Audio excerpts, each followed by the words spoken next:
நீ மறுபடியும் தோக்குறதுக்கு இன்னொரு தடவை ரிலீஸ் பண்றியான்னு. எல்லா படமும் நல்ல படம்னு உலகம் மொத்தம் எந்த டேரக்டருமே எடுத்தது இல்ல. ஏன் அதுக்கு முன்னாடி ரன்னு ஆனந்தெல்லாம் பண்ணலையா? சண்டைக்கோழி பண்ணலையா? சண்டைக்கோழின்னு சாதாரண ஒரு ஹீரோ வச்சு அவ்வளவு பெரிய கிட்டு கொடுக்கலையா? நம்ம ஒரு ட்ரை பண்றோம், ஒரு முயற்சி எடுக்கிறோம். நல்ல படம் எடுக்க கூடாதுன்னு நினைச்சு யாரும் எடுப்போமா? இந்த வேலையை மட்டும் காசுக்காகவோ பணத்துக்காகவோ ஒரு நிமிஷம் கூட ஒரு ஷாட் கூட யாராலையும் எடுக்கவே முடியாதுங்க.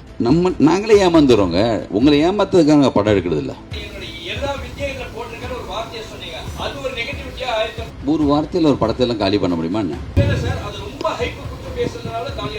கான்பிடண்டா ஒரு வார்த்தை சொல்றதுல என்ன தப்பு? உங்க பாயிண்ட் ஆஃப் வியூ ஓவர் கான்பிடண்டா இருக்கலாம். எனக்கு கான்பிடென்ட்டுங்க. நான் சொல்லுவேன், பேசுவேன். சாதாரணமா சின்னதா ஒரு பத்திரிக்கையாளனா இருந்து வந்து இவங்களுக்கு என்ன முன்னாடியே வந்து ரெட் கார்பெட் ஒடிச்சு வா சினிமாவுக்கு யாரும் கூப்பிடுறாங்களா? என்ன படங்க? அஜித்தோட ஜி படம் ரீ-ரிலீஸ் பண்ணுவீங்களான்னு கேக்குறாரு. அஞ்சானை பத்தி பேசலாமா? 15 வருஷத்துக்கு முன்னாடி இந்த படம் வந்து முதல் முறையா அதிகமா ட்ரோல் செய்யப்பட்ட ஒரு படம்.